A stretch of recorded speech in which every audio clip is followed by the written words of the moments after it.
Mga kapatid, magandang umaga po sa ating lahat. Tayo muli ay dadako sa ating pong pagkikipagtagpo sa Panginoon. Sa araw na ito ay maranasan po natin at patuloy na maunawaan po natin ang kahalagahan ng mga mensahe ng Panginoong Diyos. Kaya buksan po natin ang ating mga spiritual na paningin at pandinig upang sa ganoon ay makita po natin ang mga nais na ibahagi sa atin ng Panginoong Diyos sa atin sa umagang ito, at lalo pa nating maranasan at makita ang kagalakan, kasiyahan, kapayapaan sa piling ng ating Panginoong Diyos.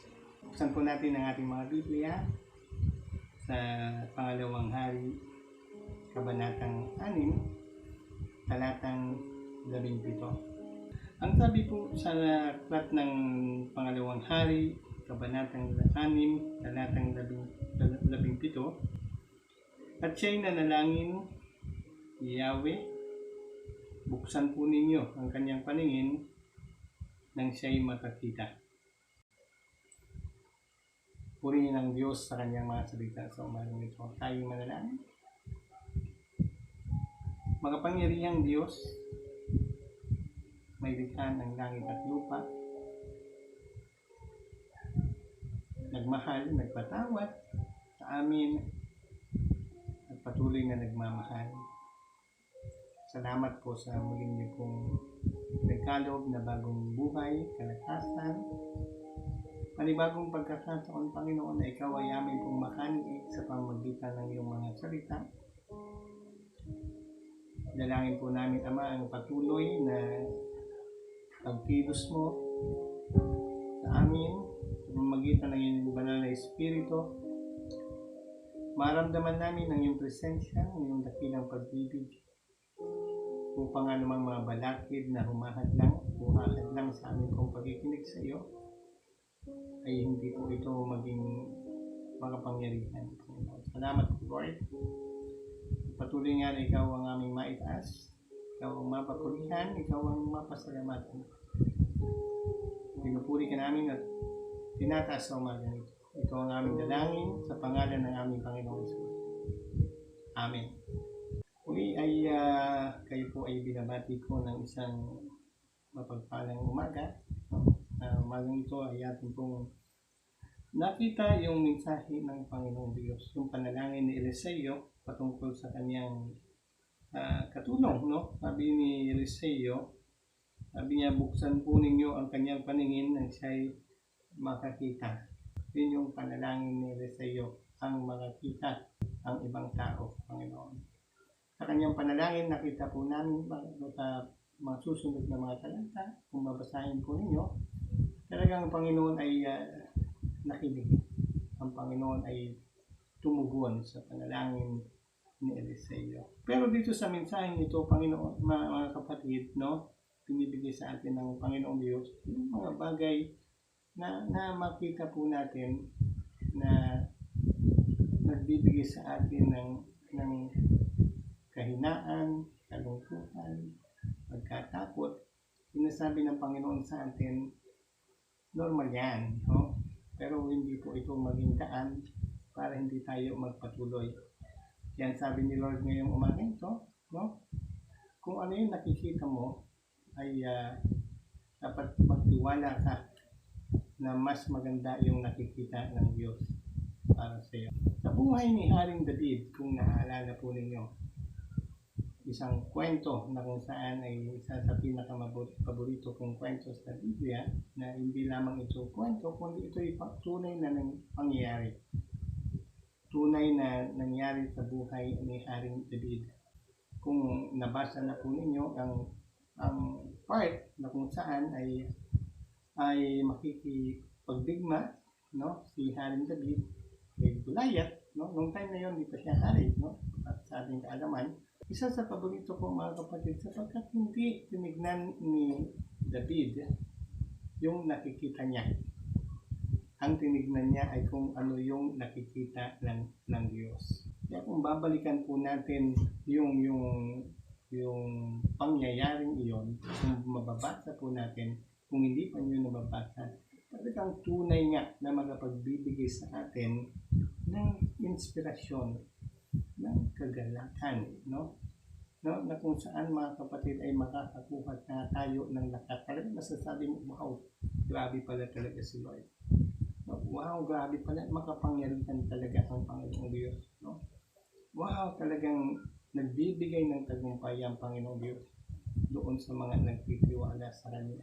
Kaya nga mga kapatid, no, dito sa ating pong mensahe na ibibigay sa atin ng Panginoong Diyos, no, hindi niya tinignan sa mata ni David o sa mata ni David, hindi niya tinignan yung laki. Hindi niya tinignan yung laki ng taas, laki ng katawan, yung kasuotan, pandigma ni Goliath, yung sandata ni Goliath, no? Hindi niya tinignan iyon mga kapatid, no? Sapagkat ang tinignan niya ay kung ano yung kakayahan ng Diyos para magtagumpay siya dito mga kapatid. Hindi niya tinignan, no? Na kung saan mga kapatid, isang napakalaking challenge na kinaharap ni David sa kanyang buhay. Kayo po ba? Ano po ba yung pinakamalaking challenge na kinaharap ninyo sa buhay po ninyo? Mayroon po ba? Mayroon na po bang pinakamalaking challenge na nakaharap ninyo sa mga nagdaang buhay po ninyo, mga kapatid? No? Kaya nga mga kapatid, ito'y katotohanan na dapat po nating makita na talagang mangyayari po. No? Darating ang araw na talagang haharap tayo sa malalaking hamon ng buhay o malalaking problema ng buhay. Kaya nga mga kapatid, sa umagang ito, yung dahilan kung bakit ibibigay sa atin ng Panginoon itong mensahe ito upang, no, malaman po natin, upang matutunan po natin kung paano tayo mag-respond kapag dumating yung mga giant sa buhay po natin. Kung paano tayo mag-respond sa mga darating pa na malalaking problema sa buhay po natin. Katulad like for example, itong mga pangyayaring ito sa buhay natin ngayon, giant po itong ating pinahaharap. Kaya yung mga hindi walang alam, no, hindi natutunan kung paano mag-response dito sa mga pangyayaring ito, maaaring sila'y natatakot, maaaring sila'y nag-aalala, maaaring nawawalan na sila ng kapayapaan, no, nawawalan na sila ng pag-asa. Pero doon sa mga tao na natutunan kung paano mag-respond sa mga pangyayaring ito ng buhay, ay nanatuloy na nanampalataya sa Panginoon, ay mayroon pa rin kagalakan, mayroon ka pa rin kapangyarihan at punong-puno pa rin ng pag-asa sa buhay. Sapagkat mga kapatid, no, natutunan nila na ang Panginoong Diyos mga kapatid ay mayroong abilidad na magtagumpay o pagtagumpayin ang mga nananampalataya sa Kanya.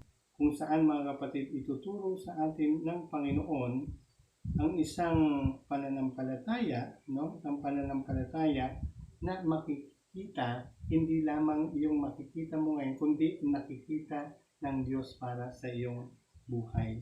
So ano nga ba ang sekreto ni David? Bakit siya nagtagumpay? Bakit hindi siya natakot? Bakit hindi siya umatras, no? Doon sa labang iyon. Ang sekreto ni Haring David sa kanyang tagumpay ay yung kanyang abilidad na magtiwala at sumunod sa Panginoong Diyos. Nakuha po ninyo mga kapatid. Ano yung sekreto ni Haring David? Bakit nagtagumpay siya? Doon sa pagkikipagdigma kay Goliath. Kung bakit natalo niya si Goliath. Yung abilidad niya na magtiwala. Take note, no?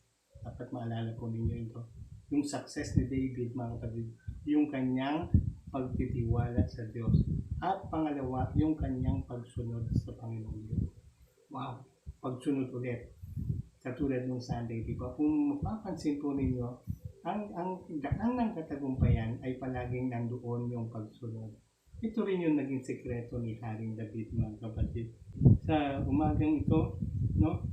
Ang challenge na iyon sa pinaharap ni Haring David ay hindi po ito pangkaraniwan, no?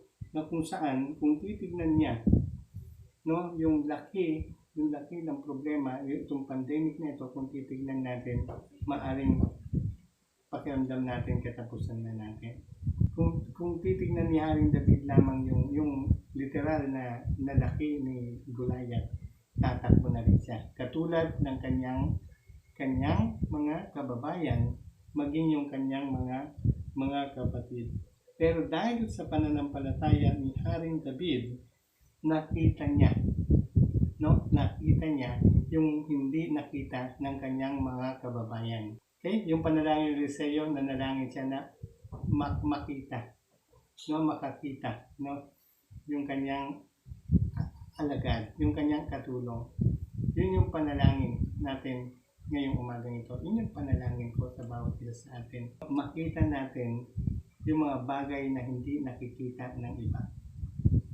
Makita natin upang magkaroon tayo ng patuloy na kagalakan sa buhay. Ang tanong ko, nakita mo na ba?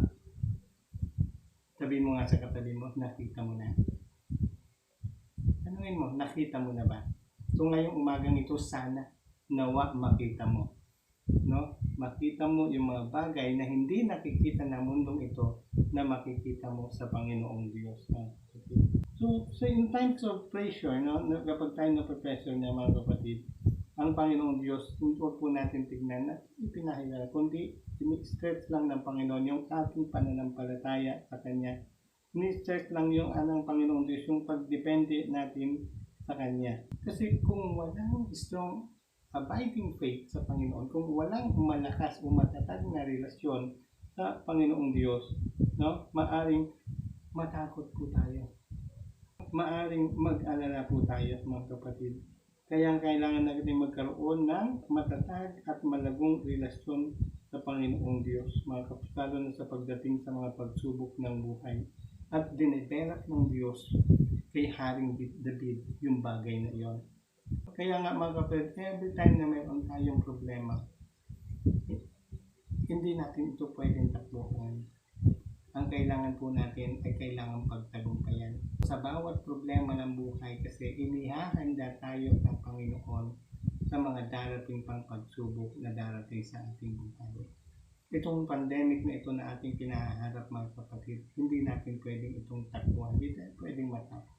Kailangan pagtagumpayan natin. Kasi alam natin mga kapatid na hindi pa ito yung pinakamalaking challenge na darating sa ating buhay habang nandirito tayo sa panlibutan ito, mga kapatid. Upang sa ganoon, mga kapatid, habang ito'y dumadaan tayo sa mga pagsubok ng buhay, makita po natin yung kahalagahan. Mabuksan yung ating isip, na inihahanda pa tayo ng Panginoon sa mas malaking mga pagsubok na darating sa ating buhay. Anumang Goliath, anumang giant na ating kaharapin, mga kapatid, kailangan natin tignan yung katotohanan, mga kapatid, na talagang mangyayari ito. At hindi tayo pwedeng matakot.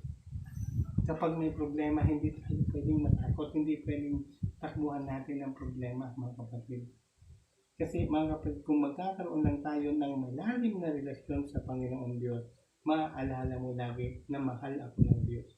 Yun yung inaalala ni David, mga kapatid. Yun yung kanyang naging kalakasan. Na kahit anong mangyari, dahil nagkaroon na siya ng malalim na relasyon sa Panginoon, malalim na pananampalataya sa Panginoon, malalim na pagsunod sa Panginoong Diyos. Kaya yung nakita niya si Goliath, mga kapatid, hindi niya naisip na matatalo siya sa labanang iyon. Hindi niya maiisip na magwawagi ang kanyang kalaban. Ang naisip niya, mga kapatid, ay kung gaano siya kamahal ng Diyos. Ang naisip ni Haring David, mga kapatid, ay ang katagumpayan na nanggagaling sa Panginoong Diyos. So, maaari, mga kapatid, sa pagdating ng mga failure sa ating buhay, lagi nating tatandaan na hindi palaging yung gusto nating mangyari, yung mangyari sa buhay po natin. Pero kung hahayaan natin, ipagkakatiwala natin sa Panginoon, ang Diyos ay maluluwalhati at tayo pagpapalain ng Panginoong Diyos, mga kapatid. So every challenge, lagi natin tatandaan, every challenge, every trials, every time na may kakaharapin ka, may problema, mga kapatid, it's an opportunity mga kapatid, na maipakita mo yung pananampalataya mo sa Panginoong Diyos. Tandaan mo ha, para hindi po tayo mahinto, no? Sa paglakad o pagharap ng mga problema. Sa bawat problema na haharapin mo, dito mo mapapatunayan yung pananampalataya mo sa Diyos. Dito mo ipapakita ang iyong pagmamahal sa Panginoong Diyos, mga kapatid. Ano ba yung naging kanyang sikreto? Paano ba niya nakuha ang ganung klaseng pananampalataya? Ha? Paano ba niya nakuha? Paano ba siya nagkaroon ng ganung pananampalataya na kahit na giant yung kanyang kaharap, na kahit siya isang ordinaryong kabataan lang nung panahon na yon, bakit hindi siya natakot na harapin yung Goliath na yon? So sa atin din, no, sa atin din bilang isang tao na namumuhay sa mundong ito, paano ba tayo magkakaroon ng ganoong klase, no, na lakas ng loob, ng tapang na harapin yung mga problema sa sanlibutan ito? Mga kapatid, ipapakita ng Panginoong Diyos sa atin kung paano nakuha ni Haring David ang ganoong klaseng attitude na meron siya. Una, mga kapatid, every time na nung hinarap niya yung Goliath na yon, yung giant, yung hinarap niya yung giant na yon, hindi siya natakot kasi inalala niya yung nakalipas na tagumpay na ipinagkaloob sa kanya ng Panginoong Diyos. Nakuha po ba natin? Narinig po ba natin? Inalala niya. Ibig sabihin, mga kapatid, hindi siya natakot. Kasi kung noon, pinagtagumpay ako ng Panginoon, hindi ako pagtagumpayin ng Panginoon. So sa buhay po ba natin, mga kapatid, nung dumaan ba kayo sa mga malalaking problema sa buhay, hindi ba nagtagumpay kayo? Kung hindi kayo nagtagumpay noon, hindi sana kayo nakikinig ngayon. Hindi sana kayo nanonood ngayon. Diba? Napakabuti ng Panginoong Diyos. Pinagtagumpay ka sa mga nakaraang mga malalaking pagsubok ng buhay mo. At ngayon, hindi sinasabi ng Panginoong Diyos na hindi ka nahaharap sa malalaking problema. No? Haharap ka. Yun yung katotohanan. Pero ang kagandahan ngayon, every time na may mga problema na darating ka sa buhay mo, hindi ka dapat matakot. Ang gagawin mo lang, alalahanin mo kung papaano ka iniligtas ng Panginoon, kung papaano ka ipinagtagumpay ng Panginoon. So ngayon, ano man yung problema mo ngayon, maniwala ka na magtatagumpay ka pa rin. Kasi kasama mo pa rin ang Panginoong Diyos. Amen? Amen. So, pangalawa, iwasan mo yung mga discouraging word. Kaya nagtagumpay si Haring David kasi nireject niya yung mga hindi magandang salita na naririnig niya sa kanyang paligid. Nireject niya yung mga hindi magandang salita na narinig niya sa mga kababayan niya na mga sundalo, maging ang kanyang mga kapatid. Hindi niya sila pinakinggan. No? Nung nagsasalita sila against him, na kaya ba niyang talunin ang isang higante? Kaya niya bang magtagumpay? Na kung tutuusin, hindi siya na-train bilang isang warrior. Hindi siya na-train na lumaban sa pagkikipagdigma at ang kanyang kahaharapin pa ay isang higante. So pinagtawanan siya ng kanyang mga kababayan. Pinagtawanan siya, maging ang kanyang sariling pamilya niya. Maging si Haring Saul ay nakarinig din siya ng mga discouraging words. Pero hindi siya nagpatalo. No? Hindi niya pinakinggan yon, mga kapatid. Kasi kung pinakinggan niya yon, maaring tumakbo na rin siya kagaya nila. Ang pinakinggan niya ay ang tinig ng Panginoong Diyos. Kaya nga, mga kapatid, sa ating buhay, kapag may nagdi-discourage po sa inyo, no, na hindi po natin kaya, hindi tayo magtatagumpay, no, huwag niyong pakinggan. Ang pakinggan niyo kung ano yung sinasabi ng Diyos. Ang sundin niyo ay yung pananampalataya sa Panginoong Diyos. as long as tama yung ginagawa mo, as long as tama yung sinusunod mo, as long as tama yung gagawin mo, mga kapatid. Ano man yung marinig mong discouraging words sa ibang tao, huwag mong pakinggan. Magpatuloy ka, mga kapatid. Magpatuloy ka at sundin mo kung ano yung sinasabi ng Panginoong Diyos sa'yo at magtatagumpay ka. Pangatlo, mga kapatid, maalala mo na ang totoong laban nito ay hindi mo laban, kundi laban ng Panginoong Diyos. Lagi mong tatandaan yan, mga kapatid, no? Lagi mong iisipin. Pag enter mo pa lang doon sa digmaan, nung pag-enter pa lang ni David doon sa battlefield, no? Doon sa lugar ng labanan, hindi niya natinignan yung laban niya ba ito. Laban ba ng mga Israelite, kundi laban ng Panginoong Diyos. Ang sabi ni Haring David, no? Sabi niya ni Haring David sa 1 Samuel chapter 17 verse 47, "The battle is the Lord's and He will give you into our hands." Di ba? Ang laban na ito, di ba sabi ni Haring David, ay sa Panginoon at ibibigay kanya sa aming mga kamay. Lagi natin tatandaan, mga kapatid, lagi kong sinasabi sa inyo, mga kapatid, hanggat tama, no, yung ginagawa mo, magtatagumpay ka sa Panginoon. Lagi mong tatandaan na kapag tamang ginagawa mo, hindi ka dapat na makipagdigma. Kung titignan natin, isang tirador, isang bato lamang yung kanyang sandata, na kung saan ang kanyang mga kalaban ay may malaking espada na hawak-hawak. Diba? Hindi tayo pwede makipagdigma ng katulad nila sa mundong ito. Ang tinuturo ng Panginoong Diyos, kung inaaway ka, mahalin mo. Amen? Yun yung tinuturo sa atin ng Panginoong Diyos. Kapag binato ka ng bato, huwag mo rin batuhin ng bato. Okay? Yung mga kasabihan na narinig po natin, mga kapatid, no? Kapag binato ka ng bato, batuhin mo ng tinapay. Yun sinasabi ng Panginoong Diyos. Yung battle na yun, as long as tama yung pakikipagdigma mo, hindi mo na kailangan ng malaking espada rin. Hindi mo na rin kailangan ng kasuotang pandigma. Kasi maiisip mo, ang laban na ito ay laban ng Diyos. Kahit pagtawanan ka, no, ng ibang tao. Ang laban nito, as long as maghintay ka, magtiwala ka sa Panginoon at magtatagumpay ka. At ang panghapat, at ang panghuli, ay mag-rely tayo sa kapangyarihan ng Panginoon. Yun yung sabi ko, mga kapatid. Rely on the power of God. Ito na yung panghuli natin na ibinibigay sa atin ng Panginoon kung paano nakuha ni David yung ganoong pananampalataya. Nag-rely siya sa kapangyarihan ng Panginoong Diyos. Katulad ng sinabi ko, mga kapatid, yung battle na yan, yung pangatlo, yung battle, hindi mo yan battle. Battle ng Diyos yan. Ang Diyos ang nakikipagdigma.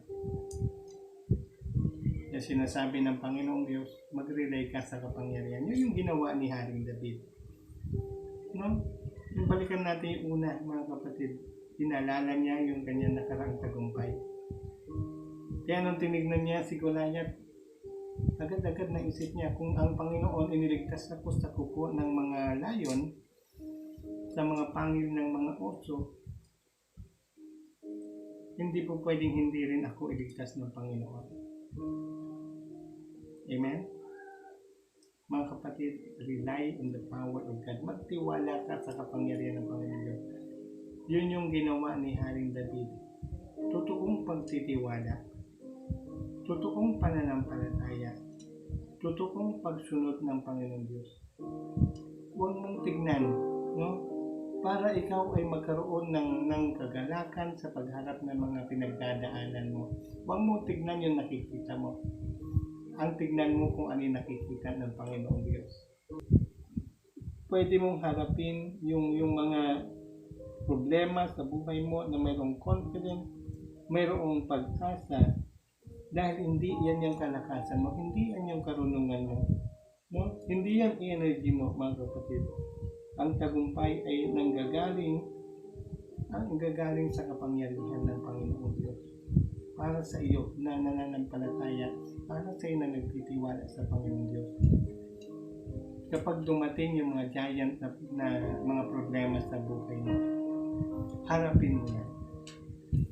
Harapin mo yan. Pwede mo siyang harapin. Pero hindi yung kakayahan mo. Hindi yung kalakasan mo.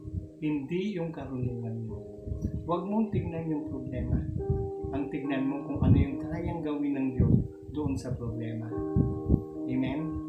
At kapag nagkaroon ka ng sekreto kung paano nagtagumpay si Haring David, kung paano niya natalo si Goliath, ang sekreto niya ay yung kanyang pananampalataya pagsunod sa Panginoon. At kapag nagawa mo yan, magkakaroon ka ng kapangyarihan na nagmumula sa Diyos na walang anumang kapangyarihan ang makakatalo.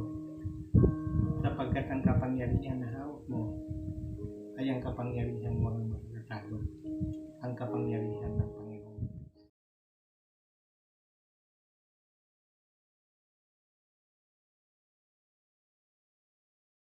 Samahin natin siya sa mga panahon nito na ipakita natin sa Kanya na tayo ay nagtitiwala sa Kanya. Through it all, kahit anong mangyari, patuloy ang ating pagtitiwala sa ating Panginoon. Patuloy ang pagsamba natin sa Panginoon. Kasi through it all, ano man yung mga pagkukulang natin, ano man yung mga kasalanan natin, andyan pa rin ang Panginoon. Minamahal tayo. Nagpa-provide sa atin. Binibigyan tayo ng mga kailangan natin more than we need and more than we ask. Kaya sa panahon na ito, na maraming pag-aalinlangan at maraming problema, ay patuloy pa rin tayo na kumapit sa Panginoon. Patuloy pa rin tayo umawit sa Panginoon. And let us take this time to sing to the Lord. Through it all, we will praise you. Through it all, we will worship you. Through it all, God, we will love you. Sing this song. You are forever. You are forever in my life. You see me through the seasons. Cover me with your hand.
everlasting Father, we love you. And ever-living Father, ever-living Savior, we love you. Let us take this time to tell the Lord, to declare to the Lord how much we love Him, how much we trust Him, saying, everlasting Father. Offer your hearts up to God as we worship Him, as we sing to Him. Yes. Everlasting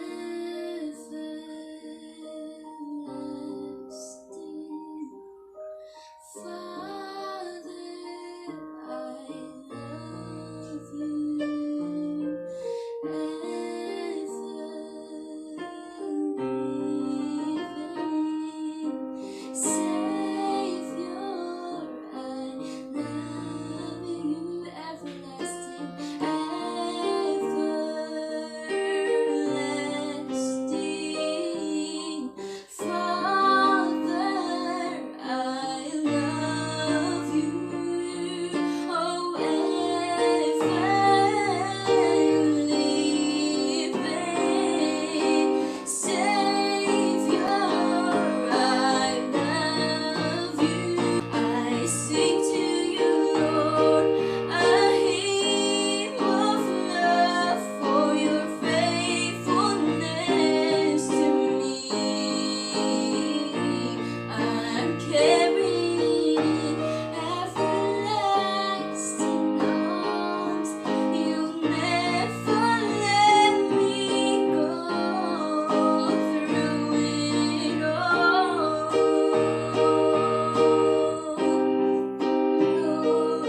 You'll never let me go through it all.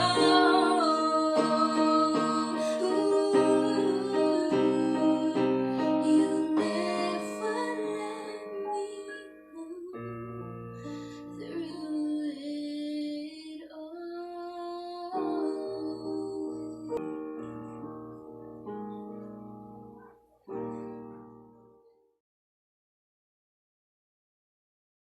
Pwede bang ipikit mo ang iyong mga mata? Pwedeng maramdaman mo, damhin mo yung presensya ng Panginoong Diyos. Ilagay mo ang iyong sarili doon sa Ela Valley na lugar na kung saan nagharap si David at si Goliath. Ilagay mo, isipin mo ngayong umaga ito. Isipin mo nakaharap mo ang higanting si Goliath. Ano ang gagawin mo? Ang gagawin mo lamang, mga kapatid, katulad ng ginawa ni Haring David, wala ka mang hawak na sandata, wala ka mang hawak na anumang bagay na makakatalo sa kanya, pero lagay mo diyan sa puso mo, mayroong kang Diyos, mayroong kang makapangyarihang Diyos. Kaya kung ano man yung problema mo ngayon, sa tingin mo yan na yung pinakamalaking problema na pwedeng dumating sa buhay ng tao, nagkakamali ka. No? Huwag kang matakot. Huwag kang panghinaan ng loob. Manampalataya ka. Kung niligtas ka ng Panginoong Diyos sa mga nakaraang buhay mo, kung pinagtagumpay ka ng Diyos sa mga nakaraang buhay mo, kayang-kaya ka pa rin pagtagumpayin ng Panginoong Diyos sa problemang kinahahanap mo. Magtiwala ka sa kapangyarihan ng Panginoon Diyos. Magtiwala ka. Pagharap mo pa lang sa problema mo, tingnan mo na yung kakayahan ng Panginoon Diyos. I-claim mo na nagtagumpay ka na. Sapagkat ang kapangyarihan na hawak mo ay ang kapangyarihan na walang makakatalo sa sanlibutan ito. Magtiwala ka. Magtiwala ka. Ang panalangin ko ay makita mo na kung yung hindi pa nakikita. Makita mo na yung mga plano ng Panginoong Diyos sa buhay mo. Makita mo na yung kabutihan ng Diyos sa buhay mo. Makita mo na yung mga tagumpay na dadating sa buhay mo upang magkaroon ka ng kasiglahan at kalakasan na magpatuloy na manampalataya at sumunod. Ama namin mga pangyarihan, salamat po sapagkat ikaw ang Diyos na mabuti. Salamat po sa iyong mensahe. Ang dalangin ko po ay makakita ang bawat isa sa amin. Makita po namin ang iyong pong kapangyarihan, ang iyong pong kabutihan, at ang iyong napakagandang plano para sa aming mga buhay.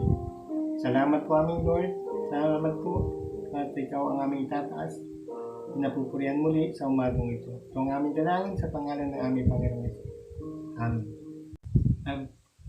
Manalangin po tayo. Dakilang Diyos, maraming salamat po muli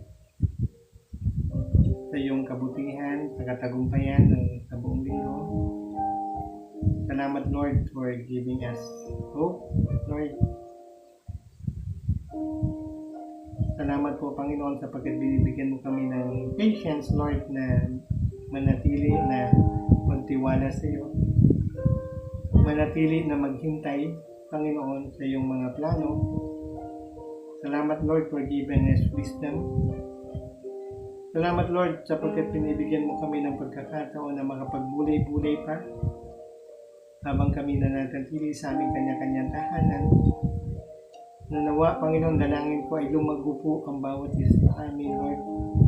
Na sa amin pong pagbabalik sa aming mga dating buhay, sitwasyon ng buhay, sitwasyong pamumuhay sa libutan ito, hindi na kami yung dati, Panginoon. Na yung nakikita namin, Panginoon, ay yung problema. Na yung nakikita namin, Panginoon, ay yung mga kapagbigay sa amin, Panginoon, ng panghihina, Panginoon. Lord, dalangin ko na mag-grow old pa, lumago pa, Lord. Yung aming pananampalataya, yung aming pagkilala sa iyo, Panginoon.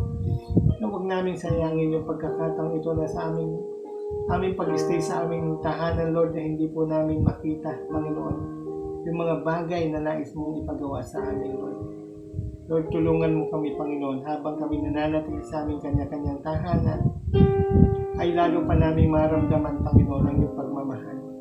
Lalo pa namin makita, Panginoon, na tunay nga na ikaw ang Diyos na mabuti, ikaw ang Diyos na tapat, ikaw ang Diyos na mga pangyarihan, Panginoon. Salamat po, Ama, sa iyong kabutihan at patuloy na ipinagkakatiwala po namin sa iyo ang lahat ng ito. At sa mga darating pang araw, Panginoon, na habang wala pang nakikitang lunas sa mga problemang ito ng tao, Panginoon, sa virus na ito, Lord. Pero nakita na namin, Lord, Panginoon, na yung plano, Panginoon, ay maganda, Panginoon. Dumaan man kami pansamantala sa ganitong kalagayan, Lord, pero naniniwala po kami na napakaganda, Panginoon, ng iyong plano sa hinaharap, Panginoon. Hindi plano po namin, kundi plano mo, Panginoon, na makapagbibigay ng tunay na kaaliwan na kasayahan para sa lahat, Lord. Patuloy na itinataas ko po sa inyo, Panginoon, ang mga nasa hospital, Lord, na mayroong karamdaman ng COVID-19. Lord, patuloy nga na palakasin mo sila, Lord. Patuloy na yakapin mo sila. At sa kanilang kalagayan, maalala nila na mayroong Diyos, Panginoon, na mapagmahal, mapagpatawad, Panginoon, at kaya magpagaling sa kanila. Sa pamagitan ng kanilang pananampalataya, sila gagaling, Panginoon. Tinatas ko, Lord, na makita ka din nila, Panginoon. Makita na lang iyong kakayahan, makita nila ang iyong kapangyarihan. At tayo pong protektan din mga frontliners, Lord, mga health workers, Panginoon. Lahat ng mga frontliners, Panginoon, na ginagamit mo, Panginoon, para mapanatili, Panginoon, ang pagsugpo ng virus na ito, Lord. Bless them, protect them, Lord. Lord, at ganun din, Panginoon, sa mga nawalan ng mahal sa buhay dahil sa virus na ito, Lord. Please comfort them, Lord. Aliwin mo po sila, pangyakapin mo sila, Panginoon. Damayan mo sila, Panginoon. Maramdaman nila yung presensya, Panginoon. At maging sa mga tao na nagugutom, Panginoon, dahil sa nawalan ng hanap buhay, Lord. Tipuin mo yung mga tao, Panginoon, na mayroong kakayahan. Magpadala ka ng iyong mga lingkod, Panginoon, para matugunan ang kanilang mga pangangailangan, Lord. Lord, sa inyo na po namin itinatas at pinagkakatiwalaan lahat, Panginoon. Inaamin po namin, Lord, wala po kaming magagawa. Wala po kaming kakayahan na sumpuin ng lahat ng ito. Ikaw lang ang Diyos na makapangyarihan. Ikaw ang lang ng Diyos na kaya magsugpo, Panginoon, at magpagaling sa lahat ng mga nagkasakit. Kaya Lord, salamat po sa kagalakan, sa kabila, Panginoon, na pinagdadaanan, ay nananatili po kami, Panginoon, na mayroong kapayapaan, Lord. Salamat po sa mga provision. Salamat sa pag-provide mo sa lahat ng aming pangailangan, Panginoon. At patuloy na gamitin mo ang bawat isa sa amin para abutin, Panginoon, ang mga nangangailangan. Pagpalain mo ang bawat isa upang kami maging pagpapala din sa iba. At ang kapayapaan na nagmumula sa iyo, ang kagalakan, Panginoon, at ang mga pagpapala na nagmumula sa iyong kalayan ay iparanas mo at gawad mo sa bawat isa sa amin. Ang proteksyon, Panginoon, ang pag-iingat, physically, spiritually, Panginoon, sa bawat isa sa amin. Ito ang aming dalangin sa pangalan ng Ama, ng Anak, at ng Espiritu Santo. Amen.